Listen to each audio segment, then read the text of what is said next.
안녕하세요. 멘토곰입니다. 오늘 멘토곰 영상톡 4탄이고요. 자, 오늘 멘토곰 영상톡 4탄에서 말씀드릴 거는 연간 평가 계획서입니다. 자, 연간 평가 계획서 많은 분들이 이미 좀 익숙하시거나 아니면 본 적이 있으실 거예요. 근데 이제 굳이 제가 연간 평가 계획서를 오늘 멘토곰의 영상톡으로 말씀드리려고 하는 게 포스팅도 이미 올렸죠. 표를 보고도 이거를 어떻게 활용해야 될지 잘 모른다거나 아니면 학부모님이 저랑 상담하다가 연간평가 계획서를 갖고 계시는데 저한테 중간고사, 기말고사 때 어떤 과목들이 중간고사를 보고 어떤 과목들이 기말고사를 보죠? 라고 물어보시는 경우가 있으세요.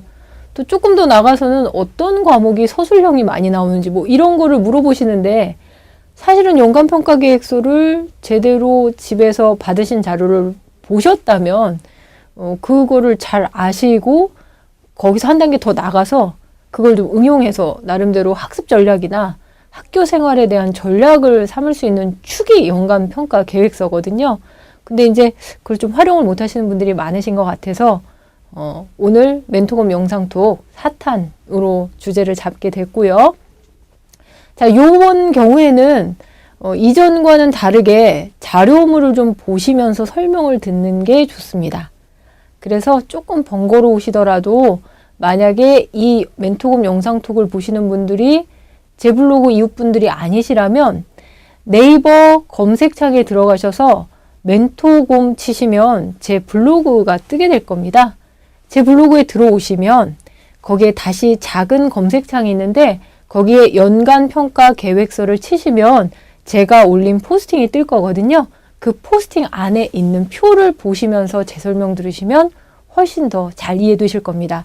그 다음에 만약에 제 책이요. 대치동 엄마 중학교 완전정보 이 책을 갖고 계시는 분들은 72페이지에 나와 있는 표와 같은 내용이니까요.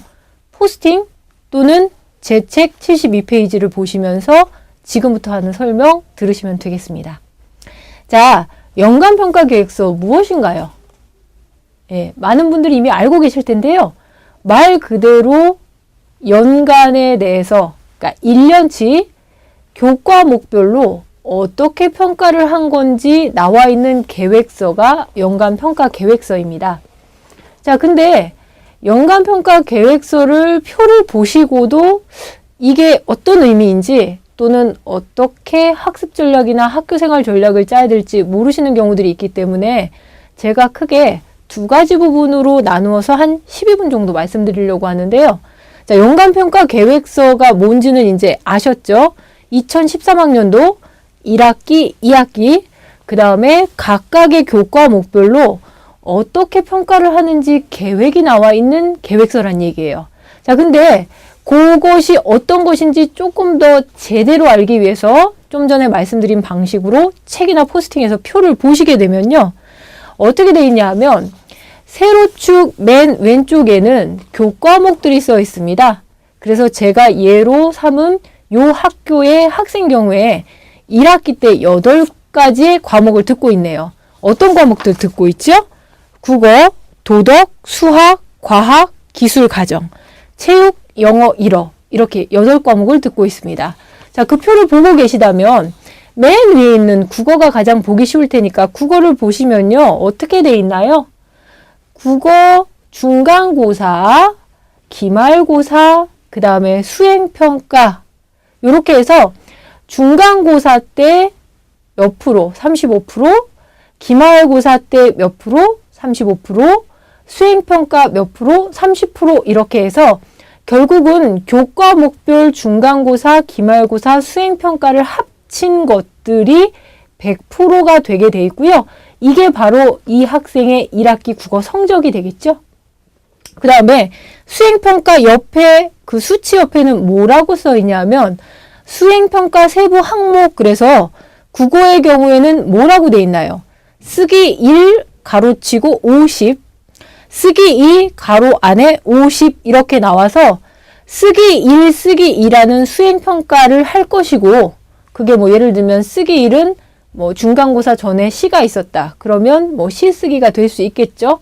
뭐 쓰기 2는 뭐 중간고사 이후에 기말고사 전에 나와 있는 뭐 단원이랑 상관이 있는 거겠죠. 뭐 기행문이어 쓸 수도 있고 어떤 책에 대한 독후감을 쓰는 걸 수도 있고 그런 것이 쓰기 2라는 형태로 수행평가가 주어지겠죠. 그래서 요렇게 중간고사, 기말고사, 수행평가의 전체 합이 100이 되게 연간평가계획서에서는 교과목별로 설명을 하고 있고요. 어떤 수행평가를 하게 되는지를 교과목별 세부 수행평가 그 항목들까지 알려주고 있습니다. 자, 그 다음에 요런 그 연간평가계획서 같은 경우에 중간고사하고 기말고사 같은 경우에 단순히 35%라고 나오고 그치는 게 아니라 어떻게 나와 있지요? 그 중간고사 지필형 시험 경우에 선택형과 서술형이 그 35% 안에서도 몇 대 몇인지까지 알려주고 있습니다. 그리고 또 무엇이 나와 있냐 하면요. 이렇게 교과목별로 결국은 다르다는 거는 선생님들이 어떤 식으로 결국은 평가만 하지는 않으시겠죠? 수업과 과제물과 또 중간중간에 어떤 체크할 준비 사항들을 하고 그것들과 연관지어서 평가를 할 테니까 각각의 교과목 선생님이 어떤 식으로 수업을 진행할 거라는 것까지도 사실은 저희가 요 연간평가 계획서를 자세히 보면 알 수 있게 돼 있습니다. 자, 그래서 지금 연간평가 계획서에 대해서 제가 한 4~5분에 걸쳐서 말씀을 드렸고요. 자, 그럼 이렇게 연간평가 계획서라는 것을 통해서 저희가 아주 좋은 정보, 1년 동안에 1학기, 2학기 교과목별로 어떻게 진행될 거라는 걸 알게 된 아주 좋은 정보를 얻었는데 이거를 어떻게 학교 생활 전략 또는 성적 관리까지 되는 전략으로, 학습 전략으로 활용할 수 있는지 3가지만 딱 말씀을 드릴게요. 자, 첫 번째, 자, 중간고사하고 기말고사 준비할 때 이 연간평가 계획서를 제대로 본 학생, 학부모님과 아닌 경우가 큰 차이가 납니다. 제가 서두 부분에 말씀드렸어요. 집에서 연간평가 계획서를 갖고 계신데 저한테 어떤 과목들은 기말고사를 보고, 기말고사만 보고 중간고사를 안 보나요? 라고 물어보신다는 경우는 이 표를 보고도 잘 몰랐다는 얘기가 되거든요. 자, 어떻게 돼 있죠? 예로 제가 드린 데를 보면, 드린 표를 보게 되시면, 일어하고 체육 같은 경우에는 중간고사에 어떻게 돼 있나요? 공란이네요. 수치가 없네요. 무슨 얘기죠? 기말고사만 본다는 얘기죠. 따라서 이 학교, 이 학생의 경우에는 중간고사 때 영어하고, 일어하고 체육을 뺀, 요 2과목을 뺀 나머지 6과목 시험을 지필고사로 보게 될 거라는 걸 우리가 알 수 있고요. 기말고사 때는 8과목을 다 본다는 얘기가 되죠. 자, 그러면 여기서 어떤 전략들을 응용해서 낼 수 있을까요? 가장 기본적으로 2과목 차이가 나고 그 2과목은 기말고사에만 봅니다. 그리고 대개는 약간 암기적인 부분이 필요한 과목들이 요렇게 기말고사에만 시험을 보고 수행평가 비중이 큰 경우가 많거든요. 그러면 시험주, 시험 직전주 같은 경우에 중간고사 때 비해서 기말고사 때 정리하고 외워야 될 그런 부분이 좀 많다는 얘기가 되겠죠. 그래서 중간고사를 만약에 3주 대비를 한 학생이라면 기말고사는 4주를 기말고사 대비 시간으로 할애를 해놓는 게 조금 더 학생이 잘 공부를 할 수 있는, 좀 편하게 할 수 있는 방법이 될 거고요. 만약 그렇지 않다면 3주나 4주 중간고사랑 기말고사를 똑같은 시간을 공부해야만 되는, 대비할 시간이 다른 어떤 것들 때문에 없다라고 하면 국영수 같은 과목들을 조금 읽지, 평소에 복습을 좀 많이 하고 수업에 따른 어떤 그 평가들을 잘 해서 좀 일찍 시험 직전주 전에 좀 끝내주고 시험 직전주에는 그렇지 않은 다른 과목들에 좀 더 비중을 둔다는 식으로 중간고사와 기말고사를 보는 과목들을 아는 것만으로도 이미 최소한의 어느 정도 전략은 나올 수 있다라는 얘기가 됩니다. 자, 2번째는 무엇이 중요한 거냐면요. 서술형하고 선택형입니다. 자, 좀 전에 말씀드렸었던 국어 교과목이 지금 이 표에도 가장 위에 있기 때문에 자, 국어를 한번 볼까요? 자, 국어를 한번 보시게 되면 국어 같은 경우에 아까 중간고사, 기말고사 몇 프로? 네, 중간고사 35%, 기말고사 35%, 수행평가 30% 해서 100%가 되게 돼 있었는데 중간고사 안에서도 선택형이 31.5, 그 다음에 서술형이 3.5였습니다. 근데 똑같이 중간고사의 비율이 35%를 차지하는 영어 같은 경우에 자, 표를 보시면 어떻게 돼 있나요? 서술형이 15고 선택형이 20이어서 국어에 비해서 상당히 서술형 비중이 크다는 것을 알 수 있습니다. 자, 그럼 어떻게 되죠? 여기에서 바로 나올 수 있는 전략 중에 하나가 그리고 학생에 따라 영어 성적이 되게 중요한 경우들이 있죠. 언젠가요?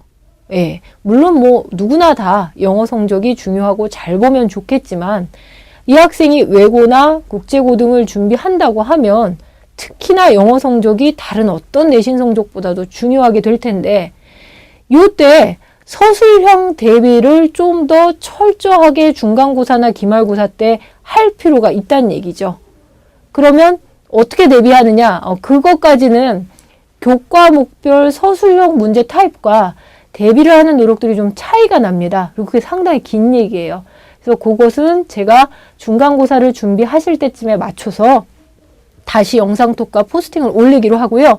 아무튼 이런 식으로 어떤 교과목은 서술형하고 선택형의 비중이 어떻게 된다는 것만 알더라도 시험 대비를 하는 때 또 학습 전략을 세울 때 충분히 고려해야만 되는 아주 중요한 좋은 정보란 얘기죠. 자, 그 다음에 세 번째입니다. 자, 수행평가 세부 항목들이 교과목별로 다르죠. 그리고 그 항목마다 세부 항목 내에서의 만점 기준도 조금씩 다릅니다. 자, 이렇게 말하면 조금 애매할 수가 있으니까 저희가 이제 드린 표, 책이나 포스팅에 나온 표로 예를 보면요. 기술 가정하고 영어를 예로 들어서 한번 봐보죠. 자, 기술 가정을 지금 보셨다면요. 자, 기술 가정의 수행평가 세부 항목들을 한번 볼까요? 네. 어떤 세부 항목들이 나와 있냐면 수업 참여도 1, 수업 참여도 2, 학습 활동지, 포트폴리오, 보고서 이렇게 해서 5가지의 수행평가 세부 항목이 나옵니다. 반면에 영어 같은 경우에는 어떤 수행평가 과목이 나와 있냐면 과정평가 중간, 그 다음 과정평가 기말, 듣기, 말하기 이렇게 4가지가 나와 있네요. 따라서 수행평가 세부 항목을 잘 보게 되면 선생님의 수업이나 조금 그 일반적인 과제물보다 수행평가 점수가 들어가는 과제물들은 시간과 노력이 더 필요한 것들이거든요. 어떤 것들을 내주실 거라는 게 이것을 보는 걸로 어느 정도 그 예측이 된다라는 얘기고요. 좀 전에 말씀드린 대로 영어 성적이 중요한 학생인 경우라면 영어가 이렇게 세부 항목, 수행평가 세부 항목 4가지가 나와 있는데 과정평가 중간 기말에 비해서 걔네들은 만점이 10, 10인데 비해서 듣기나 말하기는 20이라는 건 어떻게 된다는 얘기죠?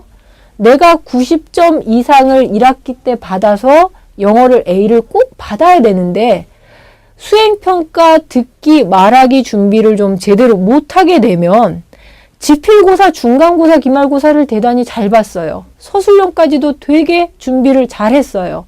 근데 듣기, 말하기에서 실수가 좀 크게 나면 그 A를 받는데 90점을 넘는데 문제가 생길 수도 있다는 얘기가 되니까 듣기와 말하기에 대해서 수행평가를 한다라고 하면 미리 좀 준비를 잘 하고 마치 중간고사, 기말고사에 임하는 듯한 긴장감과 노력을 할 필요가 있다는 얘기죠. 자, 얘기를 하다 보니까 연간평가 계획서 성적을 잘 받기 위한 것으로 좀 많이 얘기가 쏠렸습니다. 실제로 제목에서도 나왔던 것처럼 평가 계획서이기 때문에 평가라는 게 결국은 학교 성적이기도 하잖아요. 그래서 성적 관리적인 측면에서의 얘기가 좀 많이 나오긴 했는데 실제로 학교 생활에서 뿐만 아니라 직장 생활에서 또는 본인이 대학생이 되고 어떤 뭐 전문가가 됐을 때 하나의 일에 대해서 기획을 하거나 한 시즌에 대해서 계획을 세우는 것은 상당히 중요하죠. 네. 자, 2013학년도 중학교 1학년, 2학년, 3학년 학생들 이 연간평가 계획서를 학부모님이나 가족들이 보시고 조언을 해주고 중간고사, 기말고사에 대한 어떤 전략을 세우는 것도 좋지만 우리 학생들이 학교는 이렇게 지금 1년의 계획을 세우고 있구나. 각각의 선생님들은 이런 것들을 중요하게 평가의 항목으로 넣고 계시는구나. 라는 거를 잘 이해를 하는 것 자체가 좋은 성적을 받는 그거는 이제 뭐 부수적으로 당연히 따라오게 되는 거고요. 그것뿐만 아니라 그 분석하고 이해하고 그걸 전략적으로 내 어떤 행동이나 노력의 방향축으로 삼는 그 일련의 어떤 활동들이 앞으로도 계속 살아가면서 일어나게 될 거기 때문에 꼭 우리 학생들, 학부모님뿐만 아니라 학생들까지도 그래서 더 영상으로 찍어놓은 거죠. 자, 요거를 잘 이해를 하시고 요거 연간평가계획서 언제 받으실 수 있는 거죠? 대개는 학부모 총회 때. 자, 학부모 총회 3월 중순에서 한 20일 정도쯤에 하시게 되는데요. 학부모 총회 정도에 이제 나가게 되시면 자료물로 주시기도 하고 만약 학부모 총회를 참석하지 못하신 경우에는 학교 홈페이지에 연간평가 계획서를 꼭 띄우게 돼 있으니까 그거를 학생이나 학부모님들 꼭 확인하셔서 이번 2013학년도 원하시는 것들 모두 이루시기 바랍니다. 자, 다음에 멘토곰 영상톡 5탄에서 만날 때까지 지금 이제 봄으로 가는 환절기죠? 감기 조심하시고 저도 지금 목이 약간 잠겨 있는데요. 이제 황사까지 좀 올 수 있으니까 물 많이 드셔서 건강관리 잘 하십시오. 자, 영상톡 5탄에서 뵙겠습니다. 오늘은 표 때문에 설명이 조금 복잡했을 수 있는데요. 그만큼 중요한 거라 제가 한 거니까 꼭 영상톡과 포스팅이나 책 내용 보시고 참고하시기 바랍니다. 자, 행복한 하루 되세요. 감사합니다.